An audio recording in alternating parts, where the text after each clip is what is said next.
Hello, good morning. কেমন আছো তোমরা সবাই? আশা করি ভালো আছো, আর আমিও খুব ভালো আছি আপাতত। আজকে হচ্ছে পয়লা বৈশাখ। তো তোমাদের সবাইকে, আমি তো তোমাদের কাছে পর্যন্ত পৌঁছতে পারছি না, তো যেদিন তোমরা ভিডিওটা দেখতে পাবে সেই দিনই তোমাদেরকে জানাবো শুভ নববর্ষ। সকলে খুব ভালো থেকো, বড়রা আমার প্রণাম নিও, ছোটরা নিও ভালোবাসা আশীর্বাদ। তো চলো এখন ব্লগটা শুরু করি। যেহেতু এইখানে আমি যেখানে থাকছি সেখানে নেটওয়ার্ক নেই এই মুহূর্তে, সেই জন্য ব্লগগুলো করে রাখছি। পরে আমি যখন কলকাতা চলে যাব বা হয়তো এখানে যখন নেটওয়ার্ক চলে আসবে তখন তোমরা সবগুলোই দেখতে পাবে।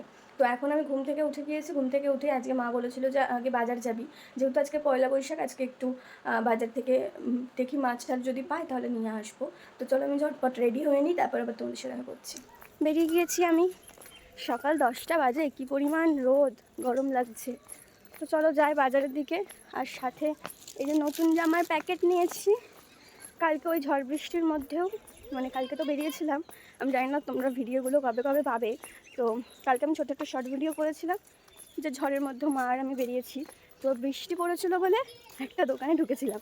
তো সেই দোকানে ঢুকে, এবার বৃষ্টি পড়ছে, দোকানে ঢুকেছি, কিছু তো নিতে হবে, না হলে খারাপ দেখায়। সেই জন্য আবার মা আর আমি মিলে দুজন দুটো কুর্তি কিনেছিলাম আর দুজন দুটো নাইটি কিনেছিলাম।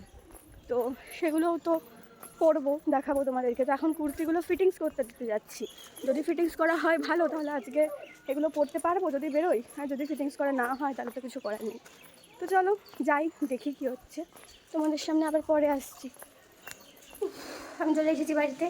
রাস্তায় আর ভিডিও করতে ইচ্ছে করেনি, এত রোদ, তারপর আমার হাত ভর্তি জিনিস ছিল, সেই জন্য আর ভিডিও করা হয়নি।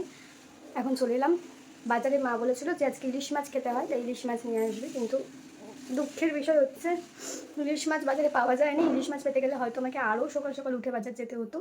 তো তাই ইলিশ মাছ পাইনি বলে অল্প করে খাসির মাংস নিয়ে এসেছি। দেখি এখন কি বলে। আর আমাদের জলখাবারে খাওয়ার জন্য কচুরি নিয়ে এসেছি। মা অনেকদিন বলছিল কচুরি খাবে, তাই। তো চলো এখন আমি জামাকাপড়টা ছিঁড়ে ঘরটা মুছে নিই।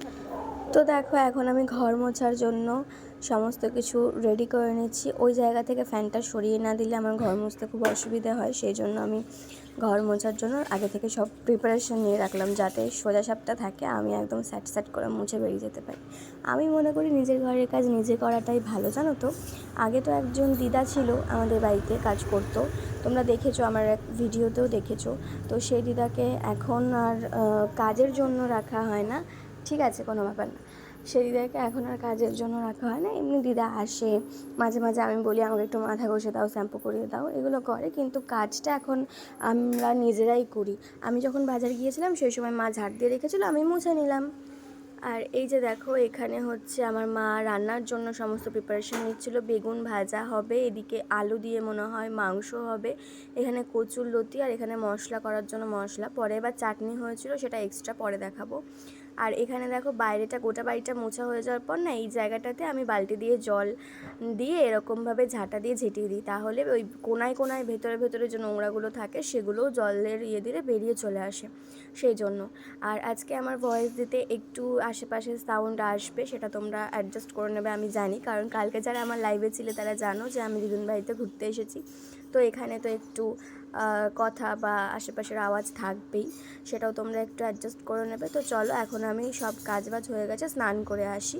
তার আগে একটুখানি তোমাদেরকে দেখিয়ে দিয়ে যে মায়ের বাকি সব রান্না হয়ে গিয়েছিল, এখন শুধু মাটনটা করার জন্য সমস্ত প্রিপারেশন নিচ্ছিল। তো আমি স্নান করে আসি, এসে দেখো পুজো করব, তাই জন্য আমি পুজো যেখানটায় এখন হয় সেই জায়গাটা ভালো করে মুছে নিচ্ছি। আমাদের ঠাকুরঘর তো ওপরে, কিন্তু যেহেতু এখন আমরা এখানে থাকি না, ঠাকুরঘর ওরকম ওপরে রাখা হয়নি। আর আমাদের কিছু এক্সট্রা জিনিসপত্র যেগুলো ঠাকুরঘরে ওপরে গোডাউন করে রাখা হয়েছে, যেহেতু কলকাতা থেকে আসা যাওয়া করি, এবার কিছু জিনিসপত্র এক্সট্রা থাকে, সেই জন্য ওইগুলো ওখানে করা হয়েছে। আর ঠাকুরটা নিচেই রাখা হয়েছে, যাতে অন্তত ঠাকুর জল মিষ্টি পায় আমরা যখন আসবো তখন। তো এই দেখো আমি কি সুন্দর করে সাজিয়েছি জায়গাটা, কেমন লাগছে তোমরা কিন্তু অবশ্যই বলবে। আর যেহেতু পয়লা বৈশাখ এর দিন ছিল, সেই জন্য আমি একটু মিষ্টি এনেছিলাম, ঠাকুরকে মিষ্টিই দিয়েছি। সকাল থেকে আমি অনেক কাজ করে নিয়েছি, স্নান ধান করে নিয়েছি, পুজো করে নিয়েছি সব। আমি নতুন নাইটি পরেছি দেখো, পয়লা বৈশাখ উপলক্ষে। আর আগের দিন আমার যে বান্ধবী এসেছিলো, বান্ধবী অখাদ্য রান্না করে খাইয়েছিলাম, মানে খেতে ভালো হয়েছিলো, কিন্তু আলু সেদ্ধ হয়নি মাংসর, তাই জন্য আজকে আবার মা ওকে ডেকে মা রান্নাবান্না করে খাওয়াচ্ছে। যেহেতু আজকে পয়লা বৈশাখ, তাই আমার মায়ের বক্তব্য হচ্ছে বাঙালদের কিছু একটা রান্না তো করতেই হবে। তাই ইলিশ মাছ যেহেতু পাইনি, কচুর লতি। ফার্স্ট কচুরলতি খেয়ে দেখ কেমন লাগে। আজকে আমাদের মেনু তো তোমাদেরকে বলেই দিয়েছিলাম, তাও আমি আর একবার দেখিয়ে দিলাম। ওই যে দেখো কচুরলতি, খাসির মাংস, চাটনিটা হচ্ছে আম আর টমেটো দিয়ে আর মিষ্টি। খাওয়া দাওয়া হয়ে গেছে আমাদের। এখন আমরা একটুখানি শুয়ে আছি। এখন হালকা হালকা বাইরের রোদ, কিন্তু যেহেতু নেটওয়ার্ক নেই সেই জন্য আমরা ভাবছি যে ঘরের মধ্যে পয়লা বৈশাখটা এরমভাবে কাটিয়ে দেওয়ার থেকে একটুখানি কোথাও বেরোনো যাক। ফাইনালি ঘুম পাচ্ছিল, কিন্তু তবুও ঘুমকে জয় করে আমরা এসেছি হচ্ছে পাতালেশ্বর মন্দিরে। কারণ তার থেকে বেশি দূরে যাওয়ার মতন আমরা মানুষ পাইনি, কেউ আমাদেরকে পাত্তা দেয়নি। দেখো আমরা দুজনাই নতুন জামা পরেছি। আমাকে সবুজও ধরেছে, আমি সবুজ নাইটি কিনেছি, সবুজ কুর্তি কিনেছি। আমাকে সবসময় নীলেই ধরে, বেশিরভাগই আমি তো আকাশে নীল এগুলোই বেশি পড়ি, কিন্তু এই জানি না কেন এখন আমাকে সবুজে ধরেছে। সব সবুজ কালারগুলো চোখে যাচ্ছে না, সব সবুজ কালার না, এই সবুজটা একটু পিক্কি পিক্কি টাইপের হলে তো আরও ভালো। তো চলো এখন কোথায় যাবো জানি না, আমরা প্ল্যানিং করছি কিছু একটা এখানে ঘুরে ঘুরে। চলো তোমাদেরকে ঠাকুর দেখাই। পাতালেশ্বরের মন্দিরে এসে দেখলাম ওই ডান দিকের যে জায়গাটা সেটা আরও বাড়িয়েছে, আরও বড় করেছে। যারা আমাদের বহরমপুরে তারা তো জানোই যে বড় করেছে, আর যারা শুধু ভিডিওতে দেখতে পাও তাদেরকেও বলে দিলাম পাতালেশ্বর কিন্তু এখন অনেক বড় করে দিয়েছে। আর এই হচ্ছে বাবা। আজকে আমি এসেছি আবার সেই পুরনো আমাদের জায়গায়, মানে আমার জায়গায়, বিষ্ণুপুর গালিবাড়িতে। দোলনা খেয়েছি, মজা করেছি। এখন একটু পরে বাড়ি চলে যাব। আমরা আজকে বাচ্চা হয়ে গেছি। আর এই হচ্ছে বিষ্ণুপুর কালীবাড়ি, ওই পেছন দিকের জায়গাটা যেখানে আমরা ছবি টবি তুলতে গিয়েছিলাম। আর এই জায়গাটা তোমরা অলরেডি চেনো। আমার এই দুটো জায়গা খুব ফেভারিট, তাই আমি বছরের শুরুর দিনে এই দুটো জায়গাতেই গিয়েছি। সেটা হচ্ছে পাতালেশ্বর আর বিষ্ণুপুর কালীবাড়ি। তো এখন আমি দেখো বাচ্চাদের মতো দোলনা খাচ্ছি এখানে বসে বসে। আমার বান্ধবী ভিডিও করে দিচ্ছিল, আমি কিছু একটা বলছিলাম। তো যাই হোক, ভিডিওটা আজকে এখানেই শেষ করছি।